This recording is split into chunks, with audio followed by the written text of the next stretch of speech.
to see her horse until everything's put away. The horse doesn't belong to her, but she leases him for the summer and would save him in a fire hours before she'd save any of us. Matty, who's recently gone from 2 big features and no tits to looking like a 16-year-old sex goddess, has changed into sundress and wellies and is drifting around on a beach because she sees her life as one long Instagram post. At the moment she imagines she looks romantic and gorgeous, which unfortunately she does. There's a sudden excited clamour as Malcolm and Hope arrive downstairs to welcome us to the beach. Gomez, Mal's very large, very mournful basset hound, bays at the top of his lungs. Tamsin and Alex will be kissing him all over, so really you can't blame him.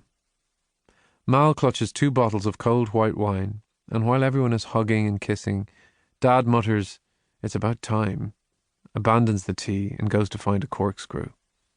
Tam hurls herself at Mal, who sweeps her up in his arms and swings her around like she's still a little girl. Hope makes us stand in order of age. Me, Matty, Tamsin, and Alex. She steps back to admire us all, saying how much we've grown and how gorgeous we all are, though it's obvious she's mainly talking about Matty. I'm used to being included in the gorgeous Matty narrative, which people do out of politeness. Tam snorts and breaks rank, followed by Alex. It's not like we don't see them in London, but between school and work, and what with living in completely different parts of town, it happens less than you might think. "There's supper when you're ready," Hope calls after them. Dad wipes the wine glasses with a tea towel, fills them, and distributes the first glass of the summer to the over-18s, with reduced rations for Matty, Tamsin, and me. Alex reappears and strikes like a rat snake when Hope leaves her glass to help Mum with a suitcase. He downs it in 2 gulps and slithers away into the underbrush. Hope peers at the empty glass with a frown, but Dad just fills it again. Everyone smiles and laughs and radiates optimism. This year is going to be the best ever. The best weather, the best food, the best fun. The actors assembled. The summer begins. 3. Our house is picturesque and annoying in equal measure. For one thing, it's smaller than it looks, which is funny because most houses are the opposite. My great-great-grandfather built it for his wife as a wedding present in 1913, constructed in what Mum calls post-Victorian mad wife in the attic style.